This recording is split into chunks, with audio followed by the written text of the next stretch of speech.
Bismillahirrahmanirrahim. Assalamualaikum warahmatullahi wabarakatuh.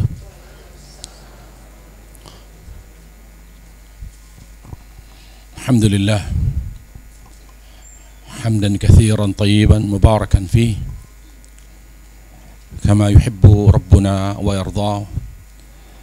Wassalatu wassalamu ala Rasulillah wa ala alihi wa sahbihi wa man tabi'ahum bi ihsanin ila yaumiddin, amma ba'd.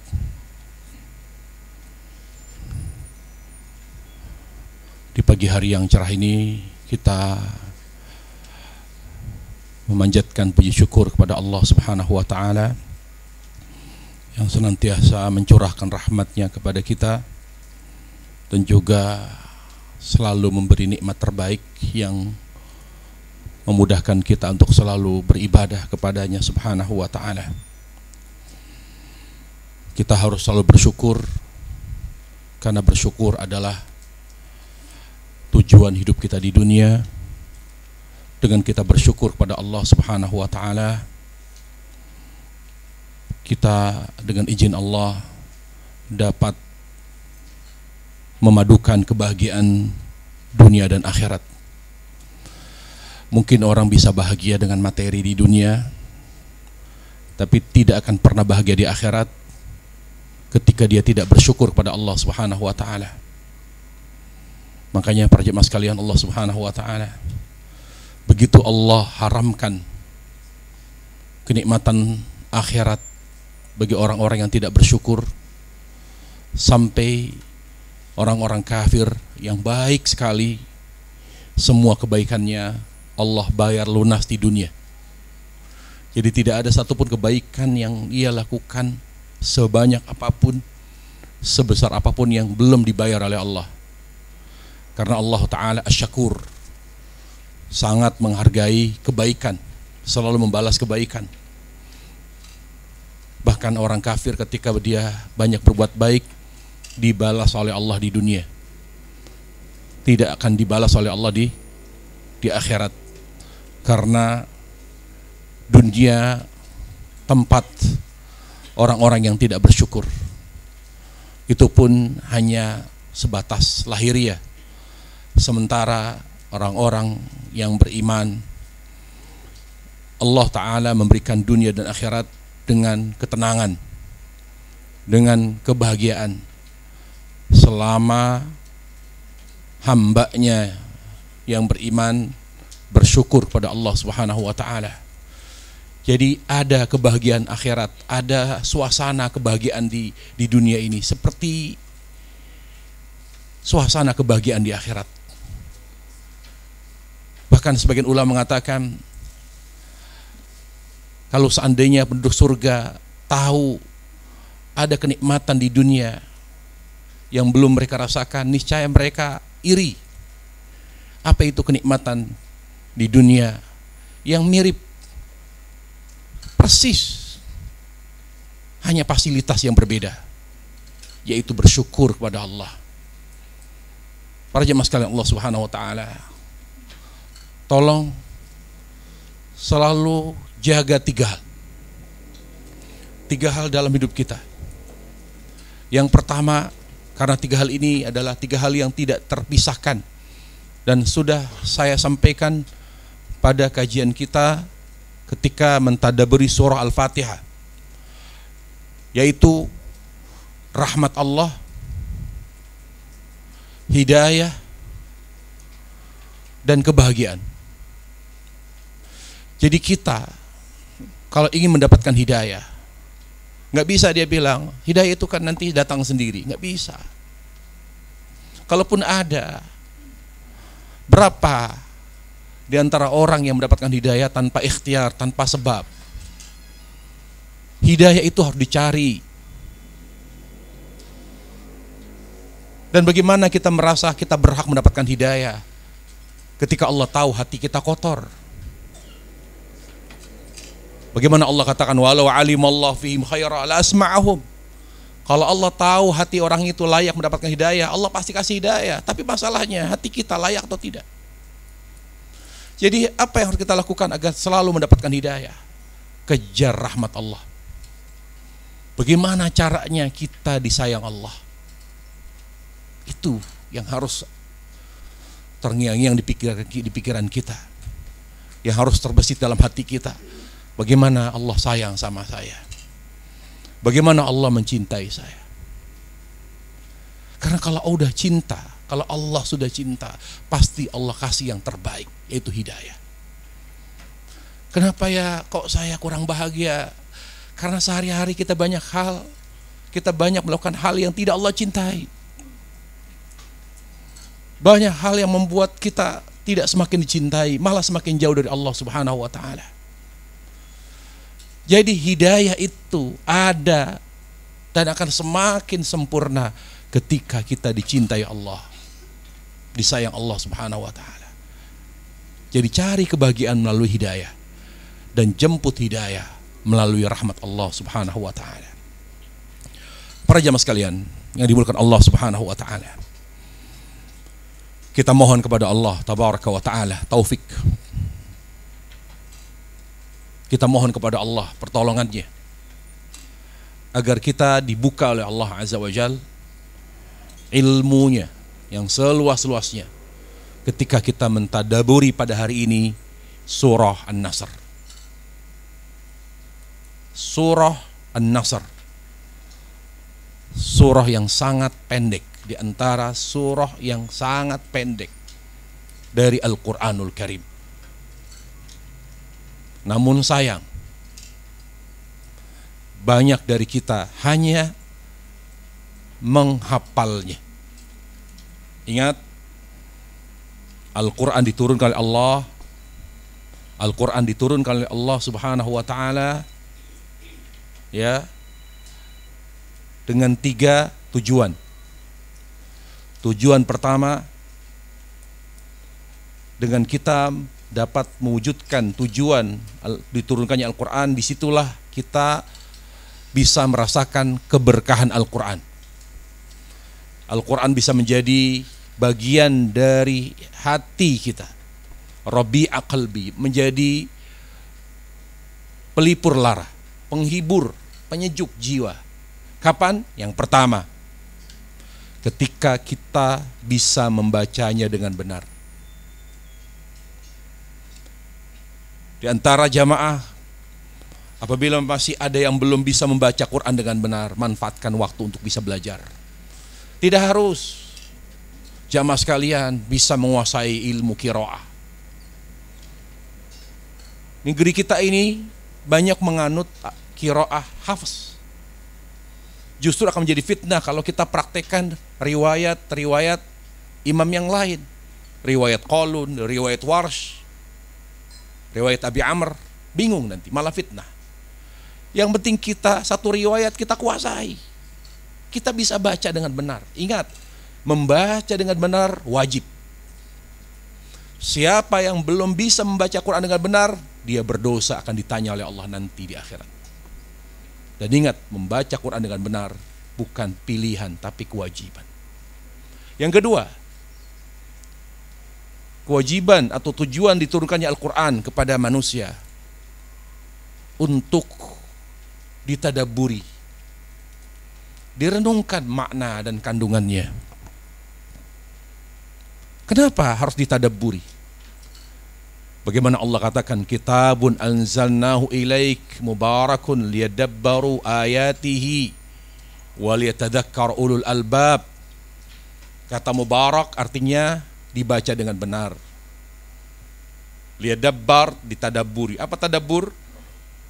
Merenungi makna tafsir Al-Quran, direnungkan, dihayati, diresapi oleh hati. Itu tujuan diturunkannya Al-Quran. Yang ketiga, diamalkan. Makanya di sini pentingnya mentadabburi Al-Quran.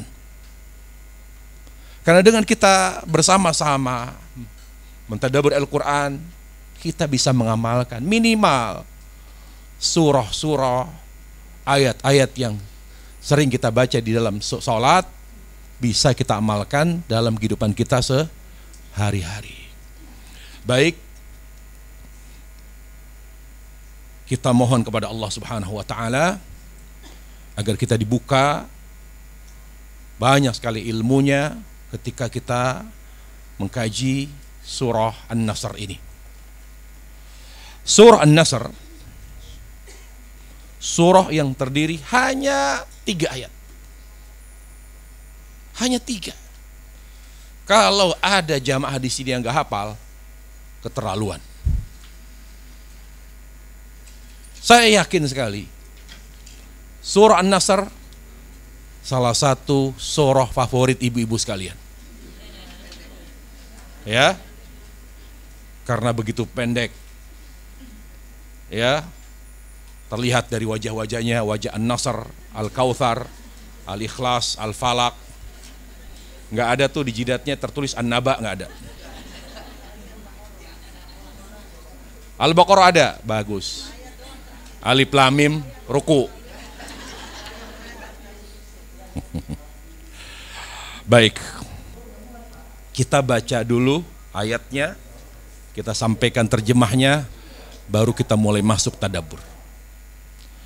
Allah Subhanahu wa taala berfirman, a'udzu billahi minasyaitonir rajim. Ingat, berta'awudz sebelum baca Al-Qur'an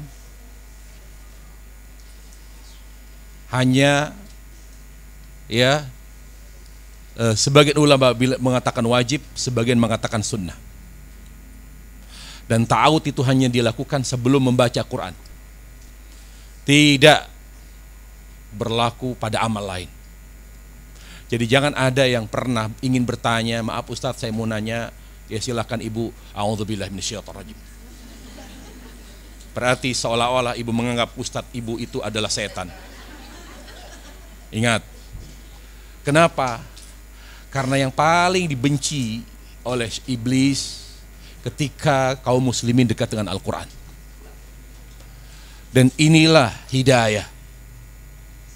Inilah obat hati. Semua kebaikan bagi umat Islam ada pada Al-Quran. Makanya dia paling benci Al-Quran. Oleh karenanya, berta'awudz itu hanya kita lakukan pada saat akan membaca Quran.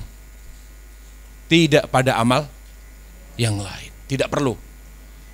Yang ada kita hanya membaca Bismillah. Ya, supaya amalan kita lebih berkah. Jadi kalau misalnya kita sebelum baca Quran baca ta'awudz, itu yang lebih ditekankan. A'udzubillahi minasyaitonirrajim. Baik di dalam salat maupun di luar salat. A'udzubillahi minasyaitonirrajim. Idza jaa nasrullahi wal fath wa ra'aitan nasa yadkhuluna fi dinillahi afwaja fasabbih bihamdi rabbika wastaghfir innahu kana tawwaba. Idza jaa nasrullah. Ayat yang pertama merupakan bisyarah atau kabar gembira dari Allah tabaraka wa taala kepada Nabi sallallahu alaihi wasallam. Pada ayat yang pertama saja ini disunnahkan bagi seorang muslim membahagiakan hati saudaranya.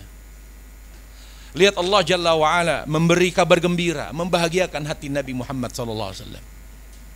Semakin dia sedih, saudara kita, semakin dianjurkan kita membahagiakan, bukan membuat hatinya sedih. Makanya para jamaah, lisan ini akan menjadi sebab kita meraih surganya Allah. Sebagaimana lisan ini bisa menjadi sebab kita jerumuskan ke neraka hanya karena satu kata. Ketika kata yang kita keluarkan kepada saudara kita membahagiakan hatinya, surga kita dapat. Dan ingat Nabi alaihissalam berkata, gara-gara satu kata kita ucapkan kepada saudara kita, menyebabkan orang itu dijerumuskan ke neraka selama 70 tahun. Satu kata, baik secara lisan maupun secara tulisan. Satu kata yang menyakitkan kita ucapkan kepada saudara kita yang membuat dia sedih dan sakit hati, menyebabkan orang itu dijerumuskan ke neraka selama 70 tahun. Dua kata 140 tahun. Hati-hati lisan, para jamaah sekalian. Akhlak itu di lisan. Salah satu pilar akhlak, kata ulama, adalah tidak menyakiti orang lain, terutama dengan lisan. Makanya Nabi alaihissalam mengatakan, orang yang berakhlak itu seorang muslim yang baik, yang mampu menjaga lisannya dan tangannya. Al-musliman saliman muslimuna min lisani wa yadi. Orang Islam yang baik mampu menjaga lisan dan tangan. Mungkin lisannya diam, tapi kalau sekali nulis status mengerikan. Luar biasa ini. Lihat, jadi kalau kita mau tahu diri saya baik atau tidak, lihat lisan kita dan lihat tangan kita. Kalau mau tahu, kita ini ngaji, berkah nggak ya ilmu yang saya dapat dari kajian? Mau tahu? Lihat di amal. Karena keberkahan ilmu terlihat pada amal. Apa itu? Lisan kita dan tangan kita semakin terkendali. Di mana tidak kita gunakan kecuali hanya untuk yang baik. Di sini ayat ini, di ayat yang pertama surah An-Nasr, adalah anjuran bagi siapapun, bagi kaum muslimin, untuk selalu berupaya membahagiakan. Minimal kalau tidak bisa membahagiakan secara zahir, secara konkret, minimal selalu mendoakan. Bukan malah menyakiti, menghina. Ketika misalnya saudara kita di Gaza begitu menderita, lalu kita membahas Palestina itu masalahnya adalah pertikaian antara Hamas dengan Fatah. Apa masalahnya? Anda menyakitkan Anda. Ada ucapan yang bisa disampaikan pada waktunya, ada ucapan yang tidak layak disampaikan. Lihat waktu, likulli maqam maqal. Kita harus pandai, orang pandai itu para jamaah. Bukan yang pandai bicara, bisa ngomong, tapi orang yang pandai dan bijak, dia tahu kapan dia harus ngomong dan kapan dia harus diam. Kapan dia harus bicara, kapan dia harus tidak bicara. Begitu para jamaah sekalian. Bahagiakan minimal dengan tutur kata kita. Wallahi, lisan yang baik dapat menyejukkan hati, terutama lisannya para istri. Wanita itu ketika dia diberi oleh Allah Jalla wa'ala kelebihan dan keistimewaan, mampu bertutur kata yang baik kepada suami, demi Allah, istri yang baik adalah istri yang mampu menjaga lisannya. Coba bedakan antara istri yang ketika suami berangkat kerja, dia diam. Mah, pamit kerja dulu ya. Ya. Biasa. Mungkin tidak ada masalah. Tapi ketika suami akan berangkat kerja atau berangkat untuk urusan yang lain, lalu dia bilang, Mas, hati-hati ya, semoga Allah menjagamu, semoga Allah melindungimu,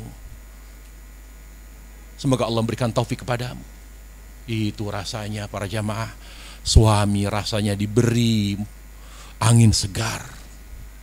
Saya yakin suami yang punya istri seperti itu nggak kepikiran nambah. Betul? Kira-kira betul, Bu? Kenapa? Ini beda dari dunia saya. Memangnya kalian, kita para wanita yang hadir di sini menjadi bidadari karena cantiknya? Awal rumah tangga iya, tapi setelah itu yang berperan akhlak. Berapa banyak pasangan yang cantik dan tampan nggak bertahan lama kok, karena nggak ada akhlak. Apa kata Nabi alaihissalam? Yang bikin adem hati itu dua, yang bikin sejuk hati dan nyaman. Makanya kalau kita ingin membuat rumah tangga kita nyaman, jaga dua. Apa kata Nabi alaihissalam? Lisan dan akhlak. Akhlak yang baik, lembut, sabar, berusaha melayani, bersyukur, tidak banyak mengeluh. Lisan dan akhlak. Di sini Allah Jalla wa'ala mengatakan, idza ja'a nasrullah, hei ya Muhammad, akan datang pertolongan dariku. Akan datang. Itu sudah menjadi hal yang menggembirakan hati Nabi SAW. Setelah dia mengalami hal yang berat, sangat berat sekali. Kalau mau tahu begitu beratnya dakwah Rasulullah SAW, cobalah kita ke Mekah, napaktilas coba. Bagaimana Nabi SAW dakwah dari rumah ke rumah, ditolak, diusir, sampai beliau tidak punya tempat untuk mengadakan kajian, dakwah, tidak punya tempat, betul-betul diembargo beliau. Sampai akhirnya beliau merasa dakwah beliau ditolak. Lalu beliau di musim haji mengatakan, Man yahmiluni ila qaumi hatta uballigha kalam rabbi. Wahai manusia, siapa yang mau bawa saya? Bawa saya. Karena saya di kampung saya tidak diterima dakwah saya. Bawa saya kemana aja, saya mau menyampaikan firman Allah kepada kalian. Saya mau ngajak kalian ke surga. Saya mau menjaga kalian dari neraka. Ajak saya, kemana aja. Karena begitu Nabi merasa tidak dihargai dan tidak diterima dakwah beliau. Akhirnya beliau ke Taif. Itu sebabnya beliau karena ditolak di Mekah. Jauh Taif, nggak dekat dari Mekah, lumayan jauh. Ternyata di Taif malah disambut dengan batu. Sedih Nabi alaihissalam. Makanya Aisyah ditanya, ya Rasulullah, apa yang membuat hatimu paling sedih selama kamu hidup? Ketika aku dilempar batu, disambut batu, ketika aku ingin menyampaikan firman Allah, ketika aku ingin mengajak mereka penduduk Taif ke surga, malah disambut dengan batu. Sedih saya. Saya tidak minta apapun, hanya minta diberi tempat dan waktu untuk bisa mengajak mereka ke surga. Apa kata Allah? Idza jaa nasrullah, sabar. Akan datang pertolongan Allah. Para jamaah, dari sini Nabi atau Allah Jalla wa'ala memberi pelajaran bahwa pertolongan itu akan selalu bersama kesabaran. Makanya Nabi alaihissalam bersabda, fa innan nasra ma'as sabr. Orang yang sabar, insya Allah akan ditolong Allah. Semakin dia sabar, semakin besar pertolongan yang akan Allah berikan. Sabar itu bukan sekedar menahan diri. Sabar itu salah satu sebab Allah menolong. Ya tapi saya udah sabar. Pertanyaannya, apakah sabar kita sudah benar? Sabar dikatakan sabar ketika terdapat padanya 3 unsur sabar. Selama kita belum merealisasikan 3 unsur sabar, belum dianggap sabar yang menyebabkan Allah menolong kita. Yang pertama, dan ini yang paling berat, sabar dalam ketaatan. Sabar untuk tetap taat kepada Allah, istiqomah. Sederhananya begini, sabar untuk selalu ikhlas, satu, dan bertauhid kepada Allah. Di saat semua orang mencari dunia, berbuat baik bukan karena Allah, kita berusaha ikhlas. Di saat banyak orang mudah berbuat syirik, kita tetap jaga tauhid. Yang kedua, sabar untuk selalu menjaga sholat dengan baik. Ketika banyak ngaku-ngaku Islam, ngaku-ngaku Muslim, dia tidak sholat, atau sholat tapi tidak khusyuk, atau sholatnya tidak sesuai dengan tuntunan Nabi, kita berusaha sabar untuk tetap sholat dengan baik dan benar. Sabar untuk selalu membasahi lisan dengan Al-Quran. Seorang Muslim bukan karena jilbabnya, seorang Muslim bukan karena jenggotnya, tapi karena Al-Qurannya. Aib seorang Muslim sehari tidak baca Quran. Ingat, dunia ini tempat ujian. Yang paling membuat hati kita kuat, tabah menghadapi ujian, Al-Quran. Makanya kenapa ya kok saya lemah menghadapi ujian persoalan rumah tangga? Ya karena sehari-hari kita jauh dari Al-Quran. Apa kata Allah Jalla wa'ala tentang faedah besar Al-Quran? Orang yang dekat dengan Al-Quran, membaca, mentadaburi, mempelajari, mengamalkan, akan dikuatkan dan diteguhkan hatinya oleh Allah ketika menghadapi ujian. Lihat aja diri kita, coba lihat, kita melihat diri kita.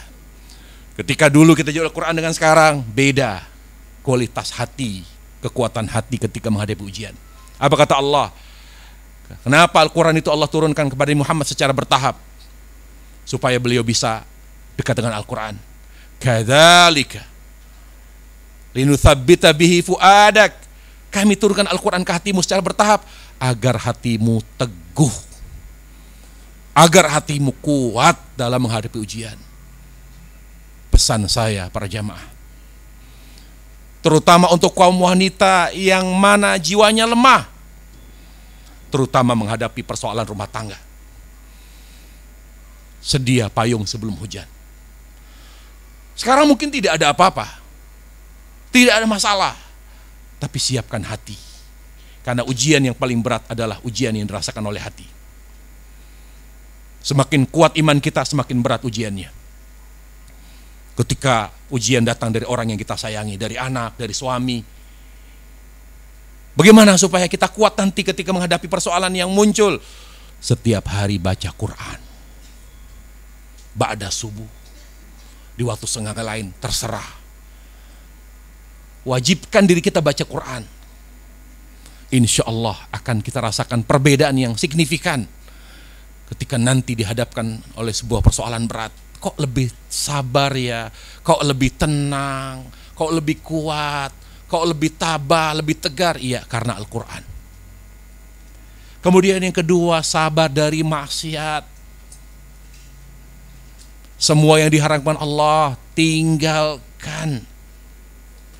Orang yang tidak sabar dari maksiat, menahan diri maksiat, maka hidupnya jauh dari pertolongan Allah. Ketika ada masalah dengan anaknya, ya Allah, kenapa anak saya tidak berhenti menyakiti saya, ya Allah? Ya Anda tidak pernah berhenti maksiat. Ya Allah, kenapa suami saya kok dulu baik sekarang begini? Sampai kapan saya harus begini, ya Allah? Saya nggak kuat. Mau cerai, kasihan anak-anak. Mau bertahan, saya nggak kuat. Kenapa, ya Allah? Saya sudah ngaji, nggak juga ada perubahan. Para jamaah, itu karena kita tidak meninggalkan maksiat. Pertolongan tidak akan pernah datang dari Allah selama kita dekat dengan maksiat. Yang ketiga, sabar dalam menghadapi musibah. Kemudian di sini Allah Jalla wa Ala memberitahu bahwa pertolongan apa sih yang akan Allah berikan kepada Nabi alaihissalam. Pertolongan yang sangat membahagiakan hati Nabi, yang sangat mengembirakan hati beliau sallallahu alaihi wasallam. Wal fathu, Mekah akan kembali ke pangkuanmu ya Muhammad. Mekah, di situ ada Ka'bah, di situ ada Masjidil Haram, simbol Islam. Siapa yang tidak bahagia? Tidak ada yang lebih membahagiakan hati Nabi SAW daripada kembalinya Mekah ke pangkuan kaum muslimin. Dan itu janji Allah. Idza jaa nasrullahi wal fath, akan datang pertolongan Allah, yaitu Mekah akan kembali ke pangkuan kaum muslimin. Makanya para jemaah sekalian, kata Nabi alaihissalam, la hajjata ba'dal fath. Tidak perlu lagi ada hijrah setelah ditaklukkannya kota Mekah. Nggak perlu ada hijrah. Artinya dari hijrah dari Madinah ke, atau dari Mekah ke Madinah, atau dari Mekah ke kota lain, nggak perlu lagi karena Mekah sudah kembali ke pangkuan kaum muslimin. Tapi hijrah tempat masih, hijrah waktu atau hijrah amal masih. Apa itu hijrah? Hijrah itu artinya meninggalkan. Dan itu berlaku sampai kiamat. Sampai kapan? Sampai hari kiamat. Hijrah tempat dari lingkungan yang tidak baik ke lingkungan yang baik. Dari negara kafir pindah ke negara Islam. Dari lingkungan yang penuh dengan maksiat ke lingkungan tempat tinggal yang penuh dengan ketaatan. Itu sunnah. Hijrah dianjurkan oleh Allah dan Rasulnya sallallahu alaihi wasallam. Kemudian hijrah amal. Ya Allah, saya dulu suka maksiat, saya dulu suka minum, saya dulu maksiat apa sih yang saya nggak lakukan? Amal saya ini buruk. Lalu berhenti kepada amal kebaikan, namanya hijrah. Jadi hijrah itu ya pindah dari keburukan kepada kebaikan. Tapi ingat, hijrah itu bagian dari taubat. Jadi hijrahlah, bertaubatlah karena Allah, karena taubat itu ibadah. Jangan dia hijrah, dia bilang saya nggak mau narkoba lagi karena teman saya banyak yang mati. Banyak teman saya masuk ditangkap polisi, malu saya dan keluarga saya. Ingat, taubat itu ibadah. Tinggalkan narkoba karena Allah. Tinggalkan minuman keras karena Allah. Jangan orang tidak lagi minum karena takut penyakit. Karena apapun motif-motif yang bersifat duniawi. Tinggalkan maksiat karena Allah tabaraka wa ta'ala. Makanya kata Syekhul Islam Taimiyah rahimahullah, banyak orang menyangka hijrah itu dengan meninggalkan maksiat. Bukan. Laisatit taubatu bimujarrad tark, kata beliau. Taubat itu bukan sekedar meninggalkan maksiat, bukan. Kalau ada orang meninggalkan maksiat dianggap taubat, maka berarti taubat bukan ibadah. Taubat itu, hijrah itu, dia tinggalkan. Ya Allah, saya dulu sering mengumbar aurat, sekarang saya tutup. Karenamu ya Allah, itu taubat. Itu taubat. Karena Allah subhanahu wa ta'ala. Dan Nabi SAW di sini dijanjikan oleh Allah tabaraka wa ta'ala kembalinya Mekah ke pangkuan kaum muslimin. Kalau Mekah ini sudah kembali ke pangkuan kaum muslimin, semua kota pasti akan dengan mudah ditaklukkan. Karena kunci Islam itu di Mekah. Dia adalah pusat kota Islam. Kota pertama yang Allah ciptakan dari muka bumi ini. Makanya dikatakan Ummul Qura. Jadi kota pertama yang Allah ciptakan. Jadi bumi ini, pertama Allah itu menciptakan bumi sebelum langit. Selama 6 hari. Selama 6 hari. Dari hari apa Allah menciptakan bumi dan langit? Dari hari Ahad. Ahad Allah buat dulu bumi. Pertama yang Allah ciptakan Mekah dulu. Makanya dijuluki Ummul Qura. Yaitu kotanya kota tertua. Ya. Dia itu. Makanya di atas Ka'bah itu ada Ka'bah di langit. Sebagaimana manusia tawaf di seputar Ka'bah dunia, malaikat tawaf di seputar Ka'bah di langit. Luar biasa. Mereka juga tawaf, kita tawaf. Makanya coba-coba ada yang menghancurkan Ka'bah, nggak ada yang bisa. Dan Mekah itu simbol Islam, simbol kekuatan dan kemuliaan Islam. Akhirnya benar, Allah mudahkan jalan bagi Nabi alaihissalam dan sahabatnya untuk melakukan kota Mekah. Singkat sejarah atau sejarah singkatnya adalah pada tahun ya ke-6, pada tahun ke-6 Hijriyah, Nabi alaihissalam melakukan perdamaian namanya Sulhul Hudaybiyah. Tahun 6 Hijriyah melakukan perdamaian, dan perdamaian ini sangat merugikan kaum muslimin. Tapi Nabi alaihissalam mengikuti apa yang diinginkan oleh orang-orang Quraisy, karena beliau tahu di balik kesabaran beliau Allah akan berikan pertolongan. Apa mau mereka ikutin? Apa salah di antara yang memberatkan kaum muslimin? Kalau ada orang musyrik yang ada di Madinah, harus dikembalikan ke Mekah. Tidak boleh disakiti. Tapi kalau ada orang Islam di Mekah, tidak boleh kembali ke Madinah, nggak boleh. Kan memberatkan itu.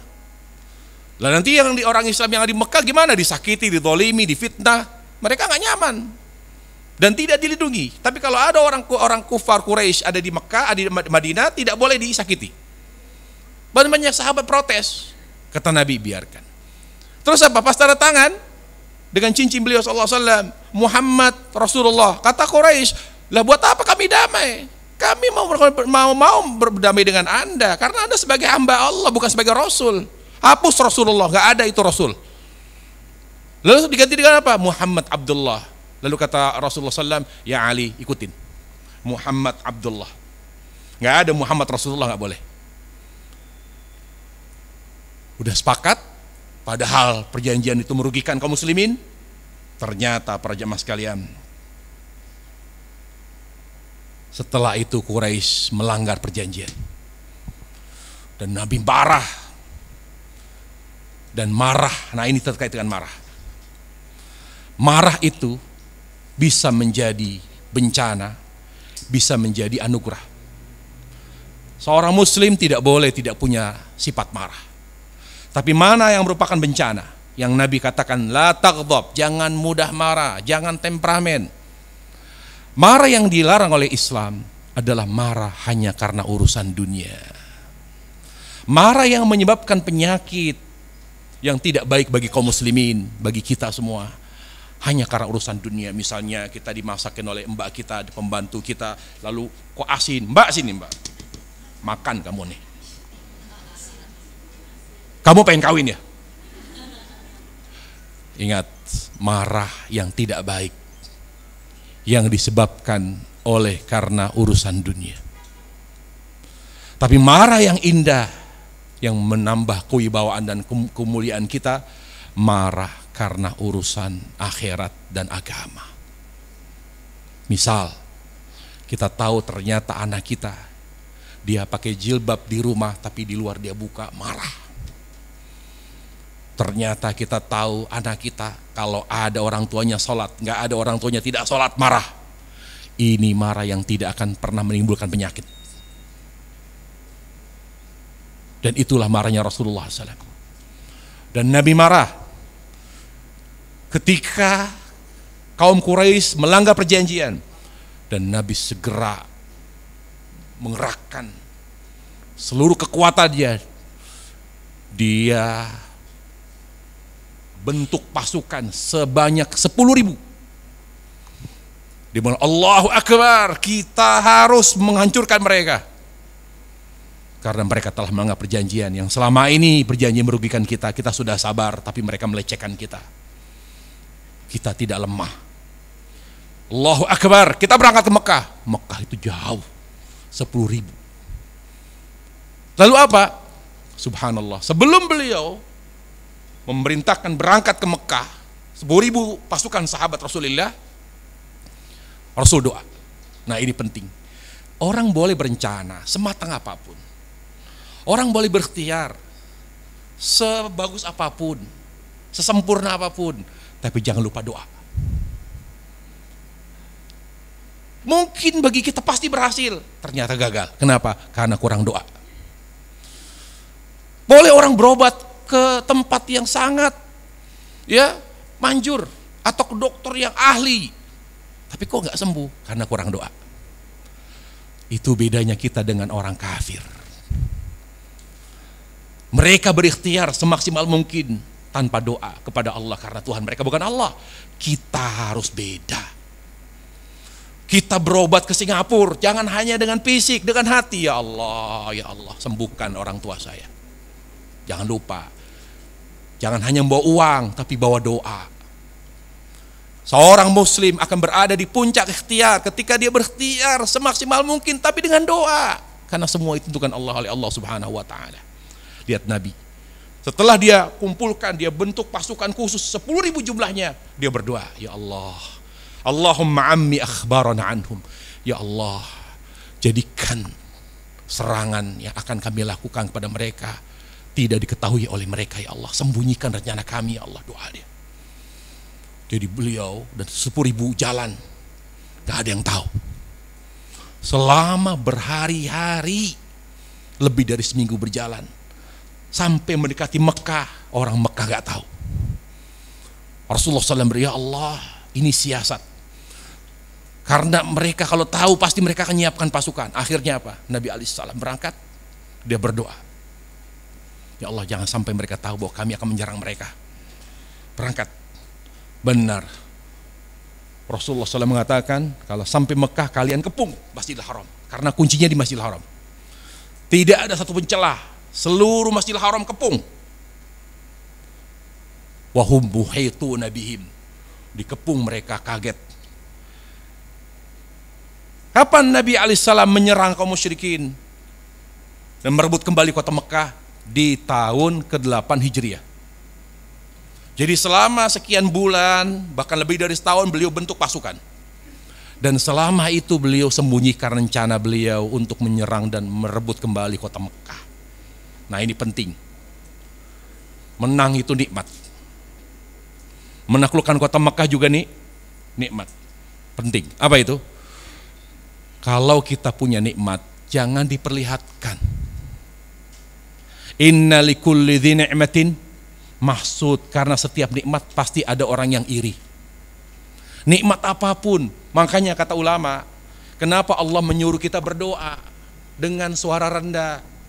Ud'u rabbakum tadarru'an wa khufya, berdoalah dengan rendah hati dan sembunyi dengan suara yang lirih, karena doa itu nikmat. Kalau bayangkan doa itu nikmat, ketika dia doa ya Allah menangis, itu nikmat, bahkan orang bisa iri. Oh dia bisa doa nangis ya. Kalau doa itu nikmat, kita harus sembunyikan dengan suara lirih. Bagaimana kita punya mobil mewah, punya ini, jangan diperlihatkan. Makanya tidak benar kalau ada seorang wanita punya emas 1 kilo, ini emas nih, punya tas emas harganya 1.500.000.000 diperlihatkan. Ingat, pertama, setiap nikmat pasti ada orang yang iri. Makanya kata Nabi apa? Ista'inu ala qada'i hawaijikum bikitman. Jangan suka pamer. Sembunyikan nikmat yang Allah berikan kepada kalian. Karena ingat, setiap orang yang mendapatkan nikmat pasti ada yang iri. Yang kedua, pantas enggak kita memperlihatkan kemewahan, sementara banyak orang-orang di luar sana di sekitar kita yang susah, yang melarat, susah. Banyak orang miskin berjamaah. Kita berbagi juga enggak, atau berbagi semaunya kita, sementara kebutuhan mereka banyak yang miskin. Punya kepedulianlah, punya kepekaan. Duit kita banyak, silahkan, alhamdulillah nikmat. Harta kita berlimpah, sembunyikan. Pakailah yang sesuai dengan keperluan kita. Ingat, ciri khas muslim sederhana. Al-iman, al-badalatu minal iman, kata Nabi alaihissalam, kesederhanaan bagian dari iman. Kemudian Rasulullah SAW setelah menaklukkan kota Mekah,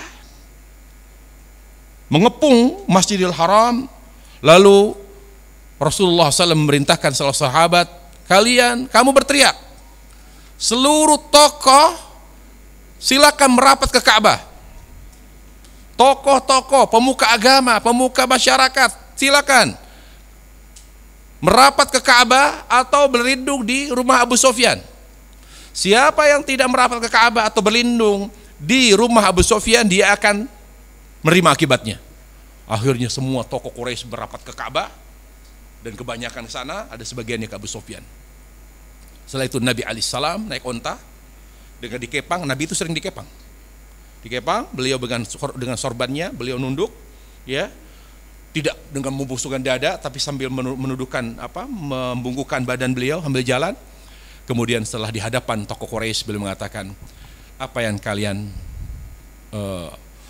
menyangka, apa ya kira-kira kalian akan saya lakukan, akan saya perlakukan seperti apa? Sekarang ini kami sudah melakukan kota Mekah. Kira-kira kalian tahu tidak, kalian mau diapakan? Mereka langsung memuji, ya Muhammad, engkau ini kan saudara kami, anak dari saudara kami, anak dari orang yang mulia, supaya tidak dibunuh, tidak dihukum mati. Karena mereka yang bikin Rasulullah sengsara. Mereka yang bikin semua sahabat disiksa. Bayangkan, ibunya Ammar di Mekah, nggak main-main disiksa, ditusuk kemaluannya, Bu, dengan kayu yang tajam, dan Ammar melihat langsung ibunya ditusuk sampai mati. Karena disuruh mengucapkan Allah, disuruh mengucapkan Hubal, Lat, Uzza. Kata ibunya tidak, la ilaha illallah. Lalu ditusuk kemaluannya, mati.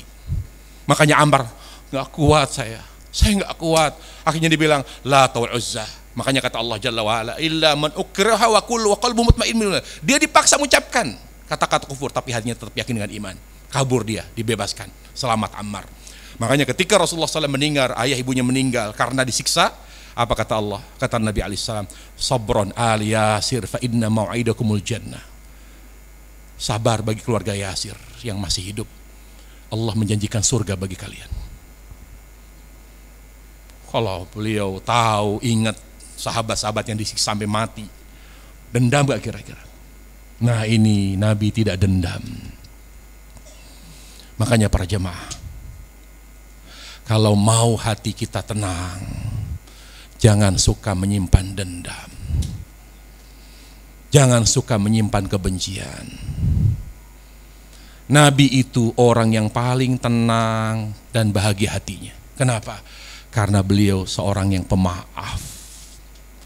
Lihat Nabi, beliau mengatakan, oh jadi kalian menyangka ya aku atau kami tidak membalas dendam kami, begitu? Kalian memuji-puji kami. Dengarkan kata Rasulullah SAW, dengarkan. Sekarang ini saya putuskan. Dan saya sampaikan kepada kalian seperti yang dikatakan Yusuf kepada saudaranya yang telah membuang.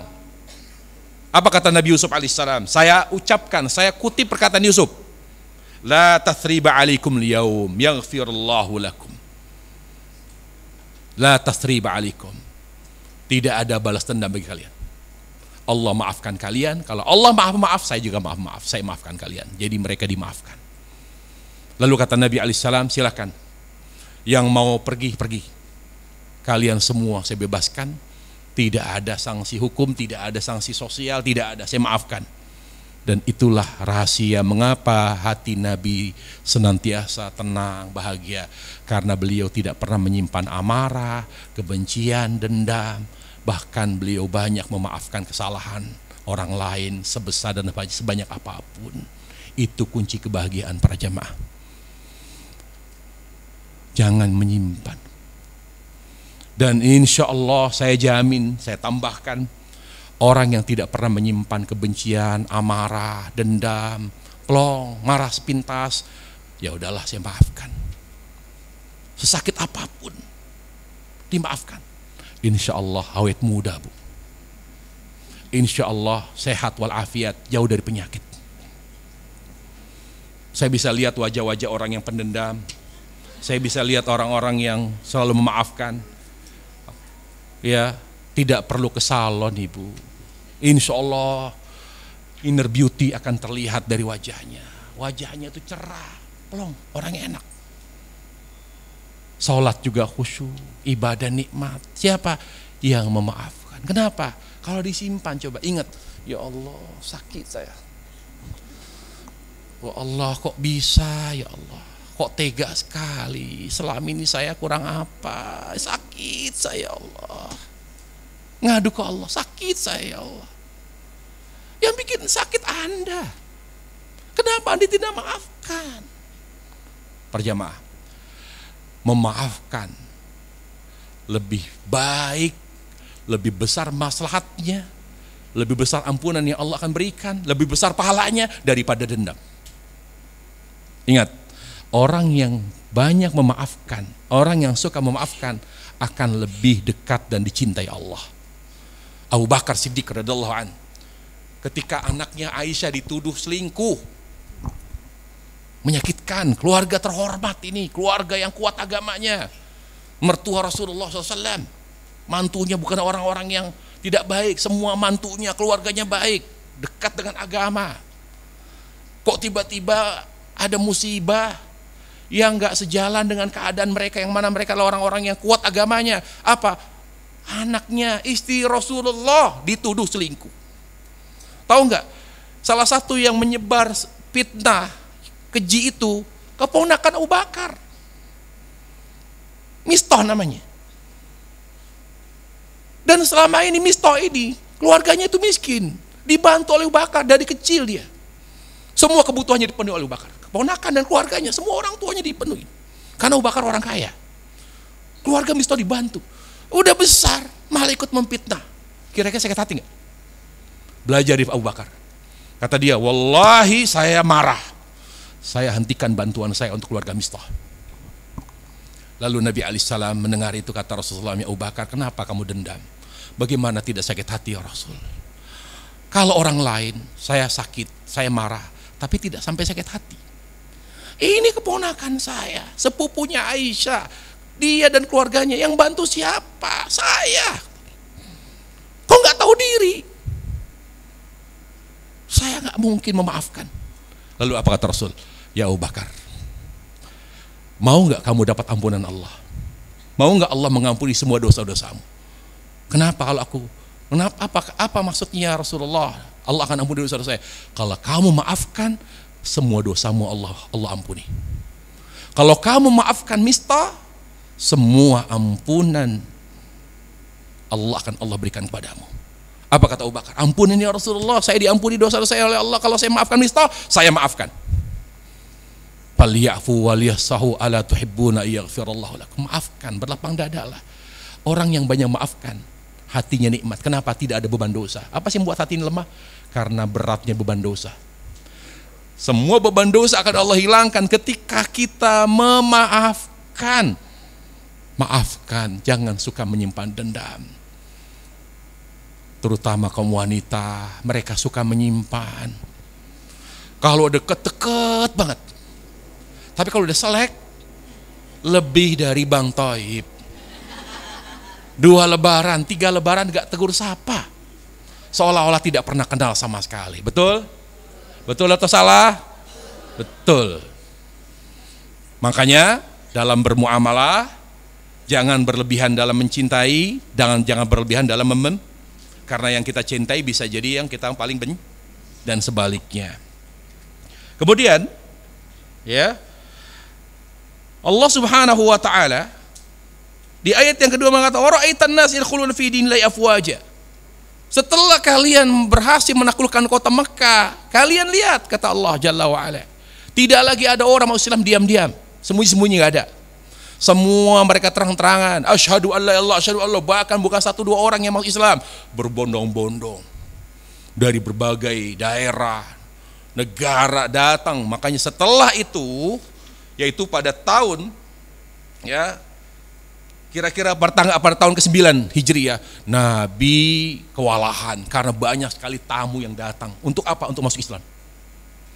Dari berbagai daerah, ya, sekitar Mekah, bahkan jauh dari Mekah, bahkan dari luar negeri, dari luar Hijaz, datang hanya untuk masuk Islam, terang-terangan.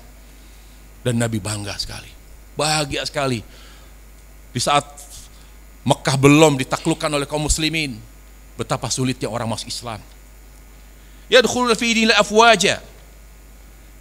Hanya orang Islam terang-terangan dan mereka banyak masuk Islam.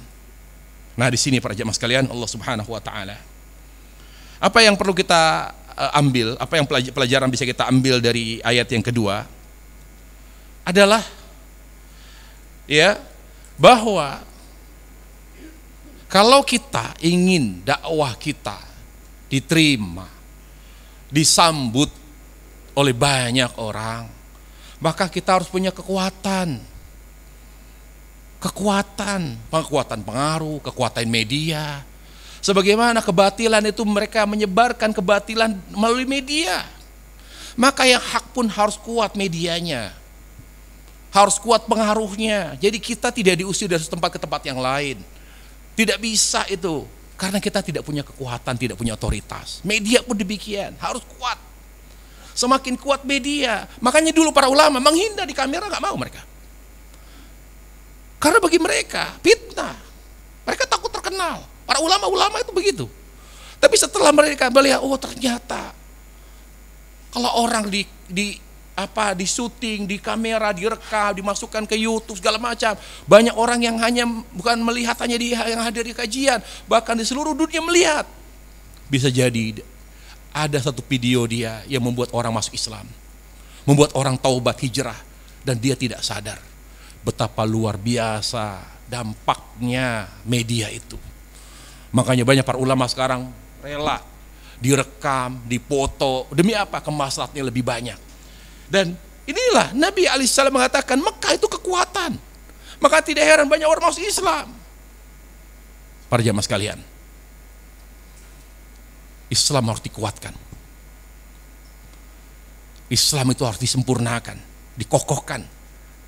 Kalau bukan kita yang menguatkan Islam, siapa lagi yang membuat orang-orang masuk Islam? Dikokohkan dengan apa? Dengan akhlak. Dikuatkan dengan apa? Dengan materi.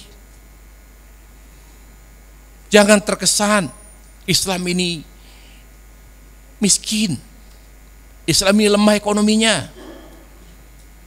Kalau mau bangun masjid tadi sampai harus minta-minta di jalan. Miskin sekali Islam ini. Harus kuat materinya, harus kuat pengaruhnya. Ada yang backup, harus kuat medianya. Semakin kuat semua itu, banyak orang akan masuk Islam, banyak orang yang hijrah. Berapa banyak orang yang tidak mengaji. Mungkin di luar sana banyak ibu bin di rumah aja, dia akan keluar hanya arisan. Dia keluar hanya karena makan, jalan-jalan ke mall. Dia gak pernah mengaji, tapi karena dia lihat YouTube, oh, Masya Allah, ini luar biasa ya. Nangis, ya Allah, saya berubah deh. Kekuatan media luar biasa. Allah katakan, wa ra'aitan yadkhuluna fi dinil afwaja. Jangan main-main dengan kekuatan. Simbol kekuatan di pada satu Mekah. Ya. Jadi seorang muslim jangan setengah-setengah ketika ingin menyebarkan Islam. Apa yang kita punya, sebarkan. Kita punya harta, sebarkan Islam dengan harta kita. Kita punya pengaruh, sebarkan Islam dengan pengaruh kita. Kita punya apa? Berdakwah, sebarkan Islam dengan apa yang diberikan Allah kepada kita. Terakhir, ayat yang ketiga. Pelajaran apa yang kita ambil? Apa kata Allah? Fasabbih bihamdi rabbika wastaghfir. Perhatikan jemaah. Coba perhatikan. Di dua ayat Allah sebutkan dua nikmat, nikmat besar, nikmat diberi pertolongan, dikembalikan di Mekah ke pangkuan kaum muslim, itu nikmat yang luar biasa. Di mana banyak orang Islam terang-terangan, tidak lagi sembunyi-sembunyi, tidak lagi ada rasa takut untuk menyatakan Islam, ya, bersyahadat, tidak ada yang mengancam, tidak ada intimidasi. Leluasa mereka mengucapkan la ilaha illallah Muhammad Rasulullah. Nikmat. Tapi anehnya, kok Allah tidak nyuruh bersyukur? Harusnya kalau Allah menyebutkan aku kasih kamu nikmat ya, nikmat pertolongan, nikmat dikembalikan Mekah kepada kalian, nikmat di banyak orang Islam tidak lagi takut untuk mengucapkan syahadat. Kok ayat ketiga tidak disuruh bersyukur? Logikanya kalau orang diberi nikmat bersyukur, tapi dia Allah bilang apa? Bertasbihlah kamu. Bertahmidlah kamu. Fasabbih bihamdi rabbika wastaghfir. Kenapa Allah Jalla wa Ala memberi nikmat kepada Nabi, kok tidak Allah suruh bersyukur? Malah disuruh bertasbih, disuruh bertahmid, disuruh beristighfar. Paham gak kira-kira? Nah, ini yang harus kita buka ini, tadabburi. Apa itu? Maknanya, tasbih artinya mensucikan Allah dari segala hal yang tidak layak bagi Allah. Tahmid artinya menetapkan kesempurnaan bagi Allah dengan kekuatan cinta dan pengagungan. Itu namanya tahmid. Istighfar artinya apa? Memohon ampun dan minta ditutup aurat kita oleh Allah Jalla wa'ala. Apa artinya? Artinya para jemaah, kalau orang diberi nikmat, maka cara bersyukurnya dengan bertauhid. Karena tauhid itu tanzihullah wa tahmidullah. Bagaimana cara bersyukur? Cara bersyukur dengan bertauhid, dengan ikhlas. Jadi semakin banyak nikmat yang Allah berikan, alhamdulillah saya dikasih anak yang pinter-pinter, sehat walafiat, alhamdulillah saya dikasih suami yang mapan, hidup saya sehat walafiat. Kalau Anda diberi nikmat banyak, bersyukur dengan apa? Dengan ikhlas dan tauhid. Jangan sekutukan Allah. Ikhlas. Semakin banyak nikmat yang Allah berikan kepadamu, semakin kuat ikhlasmu kepada Allah dalam beramal. Semakin hati ini terarah kepada Allah. Apa itu ikhlas? Selalu mengarahkan hati kepada Allah, baik dalam keadaan suka maupun duka. Di saat duka, arahkan hati kepada Allah. Oh iya, saya ini sedang diuji oleh Allah melalui anak saya, melalui usaha saya, melalui suami, melalui keluarga. Maka sabar dalam menghadapi ujian, namanya ikhlas. Siapa orang yang sabar? Yang mengingat Allah, mengarahkan hati ke Allah. Tidak mungkin orang akan sabar kalau hatinya tidak ke Allah. Kenapa? Sekarang pertanyaannya, kalau kita menghadapi ujian musibah, seberat apapun, musibah itu dari mana? Dari Allah. Kita muslim atau bukan muslim? Muslim. Tahu nggak? Allah itu lebih sayang kepada kita daripada ibu kandung kita. Selama kita masih muslim, Allah itu lebih sayang kepada kita. Mungkin nggak Allah menyengsarakan kita kalau Allah sayang sama kita? Berarti apa? Oh, kulitnya Allah menguji saya melalui suami. Tapi intinya Allah ingin mengampuni dosa saya. Karena Allah sayang, gak mungkin Allah menyakiti saya. Itulah husnul dzan itu yang membuat kita sabar. Selama kita tidak berbuat atau tidak berbaik sangka kepada Allah, kita tidak akan pernah sabar. Pegang itu. Hanya teori sabar. Kalau kita tidak mampu berbaik sangka dalam keadaan apapun kepada Allah, orang itu tidak akan pernah sabar. Jadi sabar, berbaik sangka di saat menghadapi musibah, yaitu sabar, itu ikhlas. Ketika kita mendapatkan nikmat harta berlimpah, ya Allah, saya sadar ini amanat ya Allah. Ya Allah, jangan biarkan aku kufur ya Allah. Bimbing aku agar aku bersyukur. Itu ikhlas. Ketika bersyukur ketika diberi nikmat Allah, namanya ikhlas. Makanya kata ulama, ikhlas itu selalu mengarahkan hati ke Allah. Itu ikhlas. Di saat dia berbuat dosa, ya Allah, jangan engkau siksa aku akibat dosa aku, dia ingat Allah. Itu ikhlas. Makanya para jamaah sekalian Allah Subhanahu wa taala, ikhlas itu adalah cara kita bersyukur.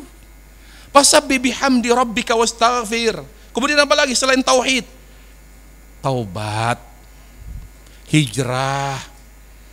Para jemaah sekalian, hati fungsinya hanya satu, mencintai.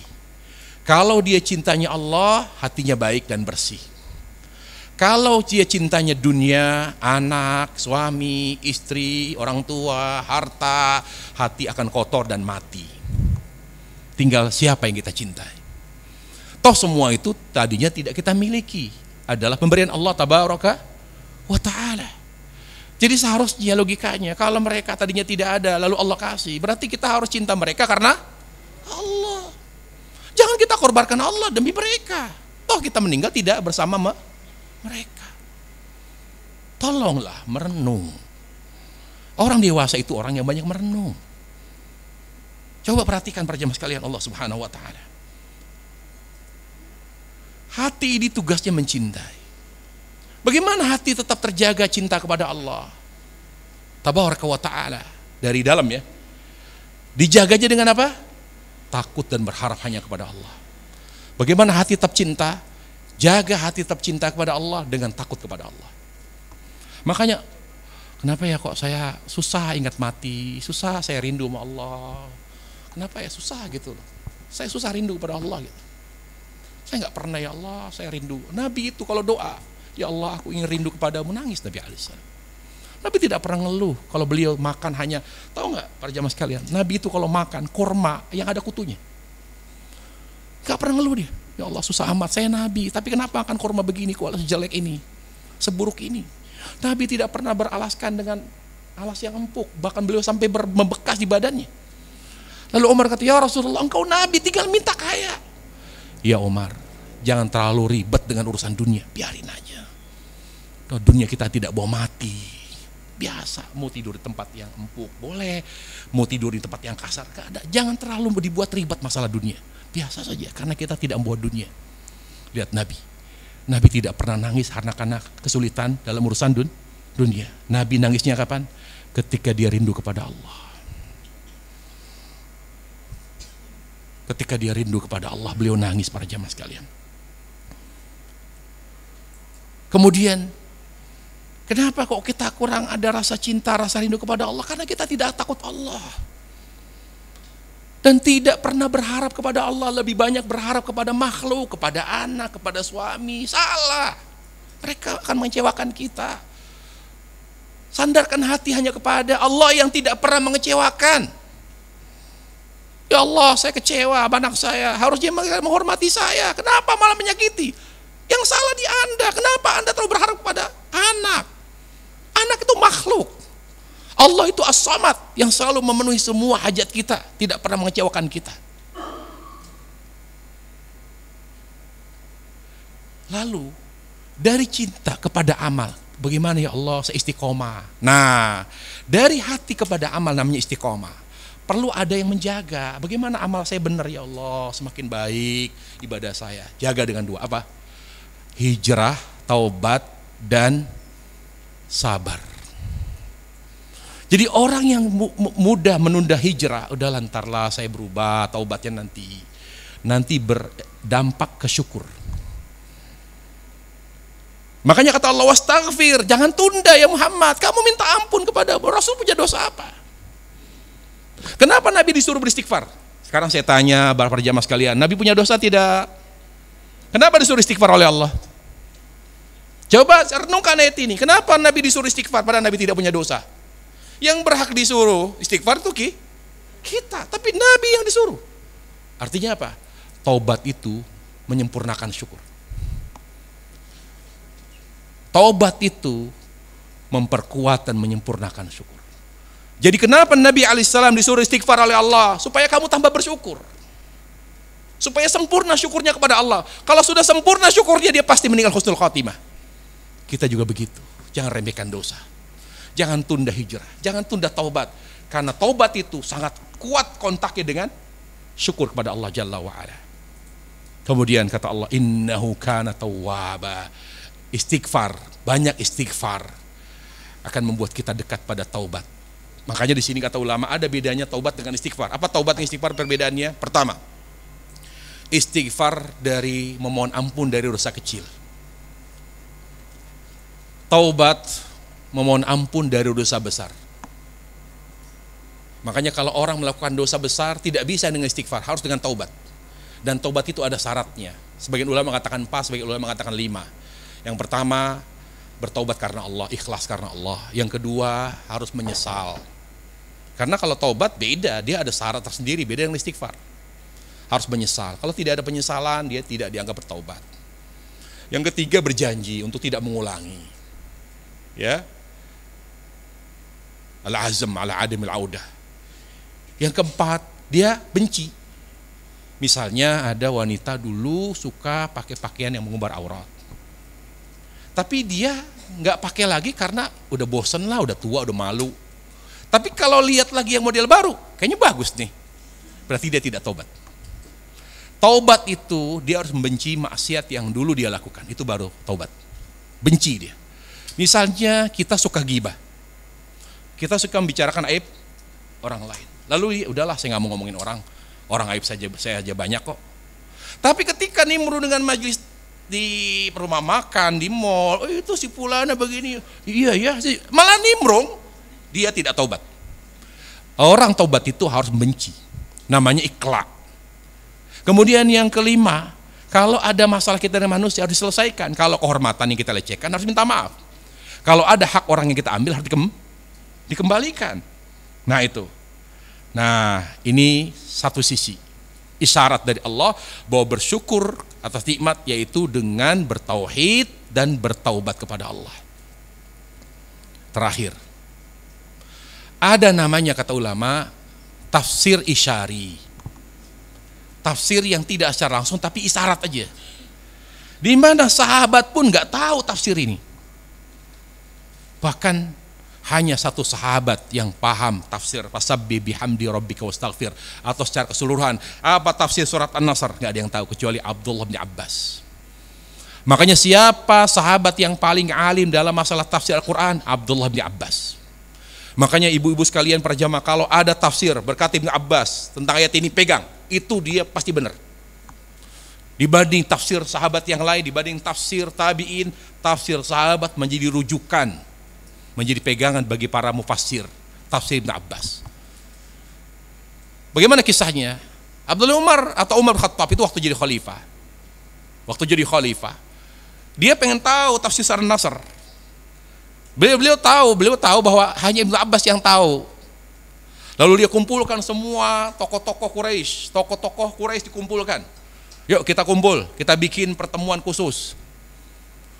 Lalu akhirnya tidak lama setelah mereka kumpul, lalu kata Umar Khattab, maaf ya, ada seorang yang saya undang. Mudah-mudahan kalian berkenan. Siapa itu? Keluar Abdullah Abbas. Apa kata mereka? Loh, ini kan anak muda ini.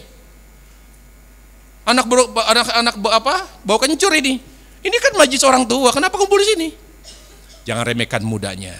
Jangan lihat usianya. Sekarang kamu diam sini Abbas. Saya tanya kalian ya. Kalian tahu nggak tafsir Surat An-Nasr? Oh, ini sahabat-sahabat yang senior ini. Oh, Surat An-Nasr ya. Artinya kita akan menang. Kita tidak lagi lemah. Kita tidak lagi dipandang sebelah mata oleh orang-orang kafir, oleh Romawi, oleh Persia. Ada yang mengatakan, ada yang bilang, aduh, saya nggak tahu.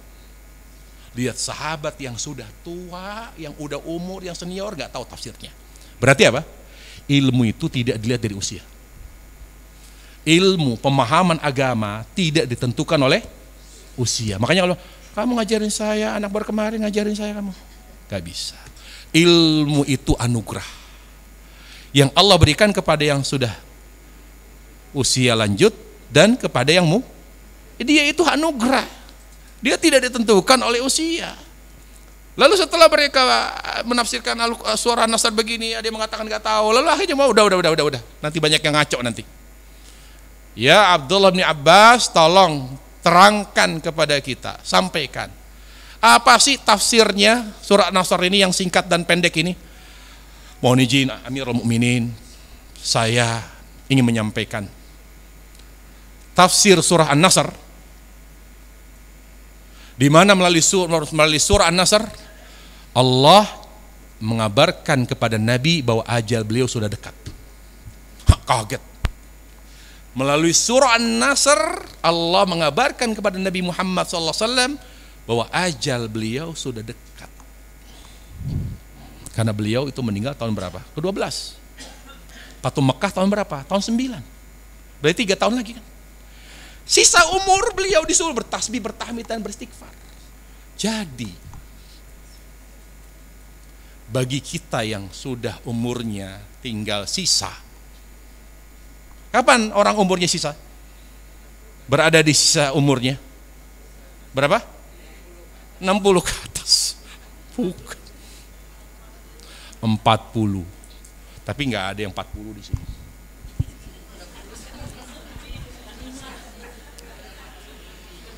Orang yang dikatakan berada di sisa umur di atas 40.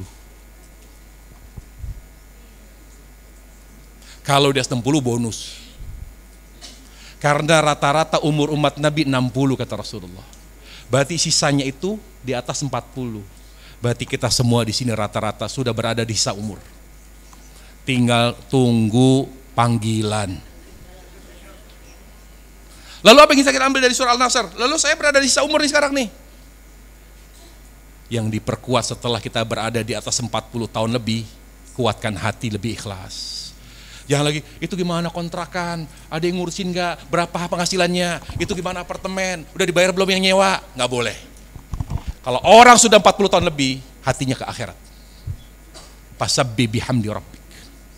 Tidak boleh ada mengeluh, aduh kenapa ya, kamu gimana sih nak, kenapa biasa kamu ngasih uang sekian ratus juta kok sekarang kurang, nggak boleh. Bersyukur. Ihmadullah, alhamdulillah. Begitukah ibu-ibu sekalian selama ini? Atau banyak ngomel? Atau banyak ngeluh? Ingat, kita sudah berada di sisa umur kita. Orang yang berada di sisa umur di atas 40 tahun, apa kata ulama? Dosa itu dimulai, argo dosa itu dari umur 40 tahun lebih. Sebagaimana argo pahala dimulai kencangnya itu setelah 40 tahun lebih. Kalau kita berbuat baik setelah 40 tahun, Allah kencangkan argo pahala. Kalau ada orang di atas 40 tahun, dosanya masih kuat, Allah kencangkan argo dosanya. Makanya para ulama dahulu kalau sudah 40 tahun, mereka jarang tidur di kasur. Mereka tidur di tempat, di bawah, di lantai, supaya bisa sholat malam. Karena mereka tahu mereka sudah berada di sisa umur. Kita enggak, masih kayak muda. Allah musta'an. Padahal kulit tambah keriput, gak bisa dirubah. Usia terus bertambah, tidak bisa berkurang. Tapi cuek gitu lah. Ini belajar dari An-Nasr. Fasabbi bihamdi rabbik. Bertambah ikhlas, hati semakin ikhlas. Ingat mati, ingat akhirat. Gak usah lagi kencang urusan dunia, gak usah terlalu berambisi berdunia, biasa aja. Gak boleh lagi seorang di atas 40 tahun, aduh pengen punya mobil terbaru apa ya sekarang ya, oh Mercy terbaru apa sih? Apa ada nggak ini? Apa mobil-mobil? Kamu coba beli mobil yang sport dong, mau pengen nyobain Lamborghini. Itu bukan orang yang di usia umur. Sisa umurnya udah nggak bicara dunia lagi.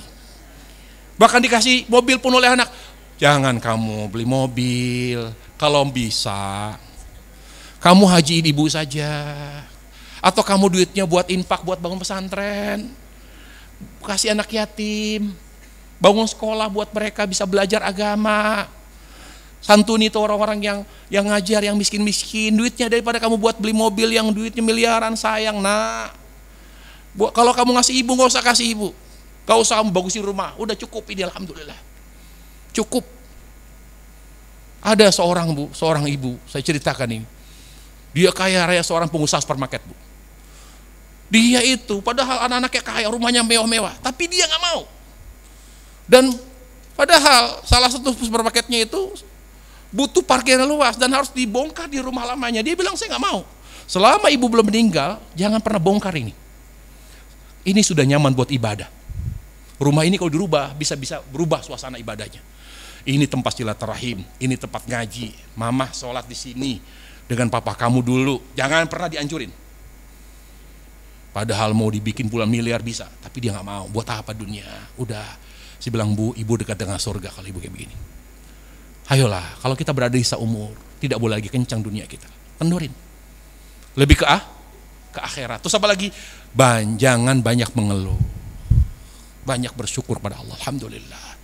Alhamdulillah. Nggak boleh lagi ibu, kalau udah di atas 40 tahun ngomel hanya urusan dunia, nggak boleh. Dulu ibu marah sama pembantu, sama supir kalau salah alamat, nyasar. Sekarang saya 40 tahun lebih nih. Ya udah deh, udah kamu coba buka Google Map ya. Aduh, coba ya buka. Nanti ibu nggak marah kok, nggak. Kenapa ibu kok biasanya marah? Kan ibu udah 40 tahun lebih. Tapi mungkin nanti gaji kamu saya potong. Jadi harus berubah. Luar biasa kan surat An-Nasr bu? Dan istighfar, nggak boleh lagi menunda maksiat, nggak boleh lagi. Nggak boleh lagi ada yang haram-haram pada diri seorang yang berumur di atas 40 tahun. Nggak boleh lagi. Kira-kira sama nggak dosa wanita yang minum khamr yang di atas 40 dengan di atas 40? Sama nggak dosanya? B. Seorang wanita di bawah 40-30 tahun ketika dia joget, dosanya lebih besar mana? Saya pernah bu di Sentul, ya Allah, ada manasik haji bu. Manasik haji ini? Belum, sabar.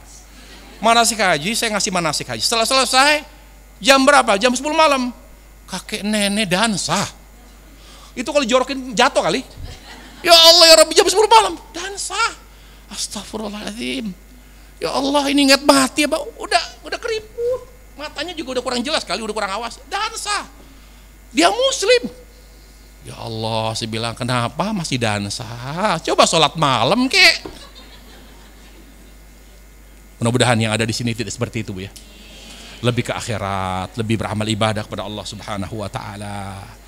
Tidak boleh lagi ada haram-haram, nggak boleh lagi, tidak boleh mentolerir sesuatu yang haram. Kalau udah umur 40 tahun, dikurangi.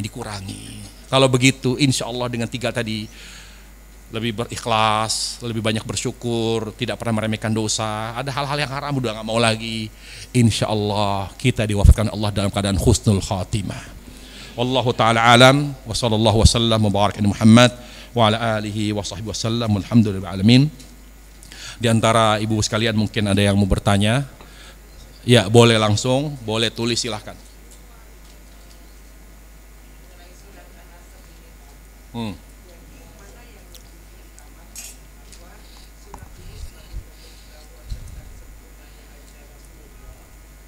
Tentang apa? Ajal Rasulullah, ya, ajal.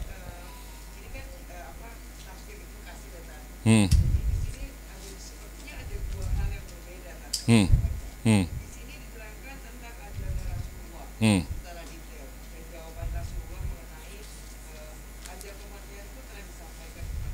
Hmm.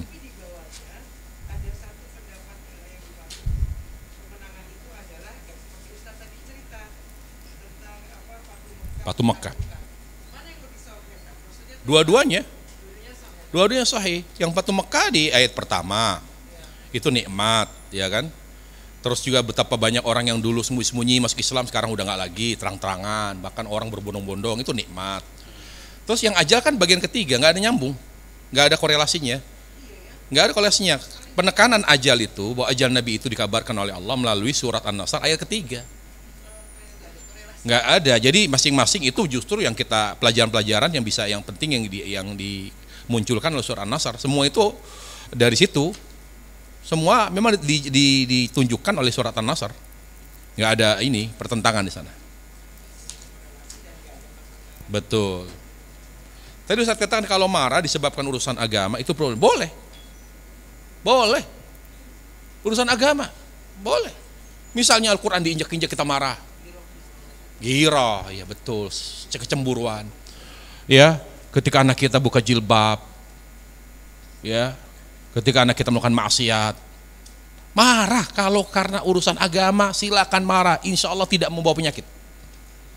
Apa kata Aisyah? Man taqama Rasulullah li syai'in li nafsi qattun illa an tuntahka hurmatullah.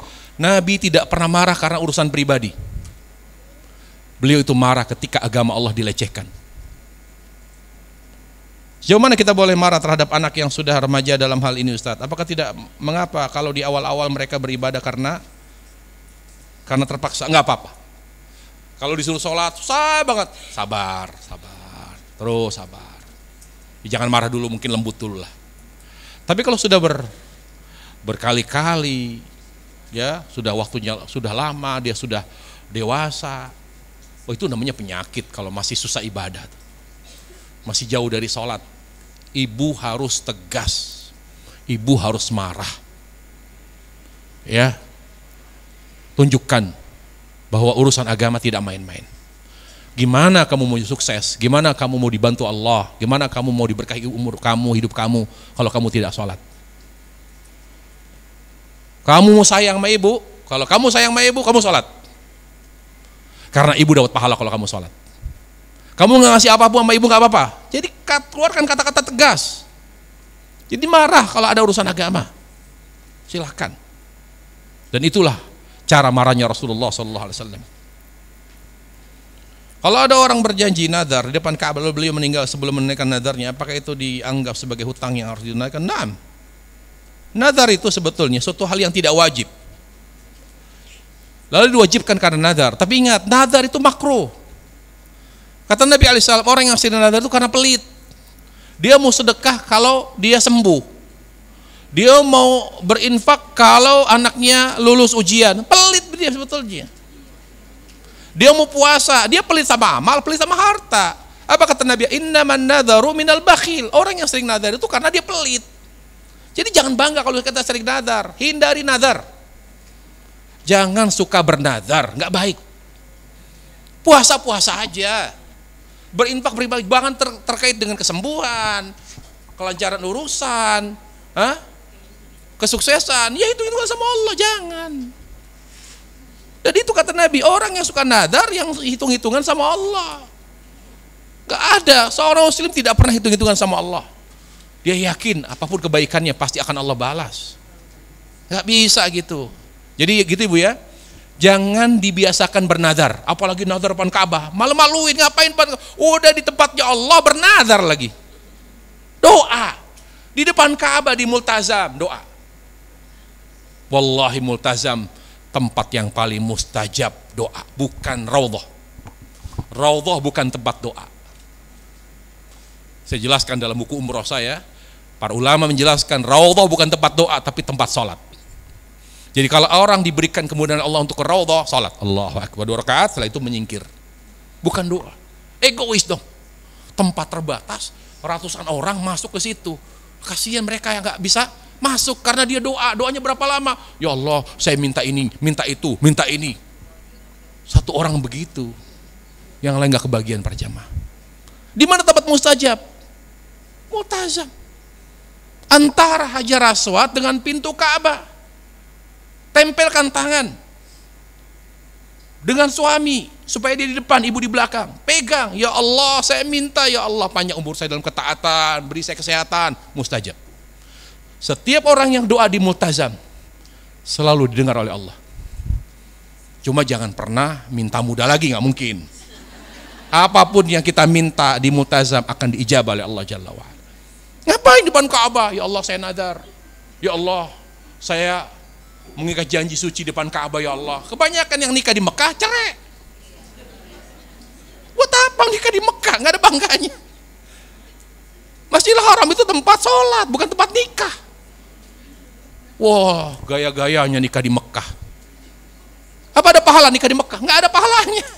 Ingat, Masjidil Haram itu keutamaannya hanya untuk sholat.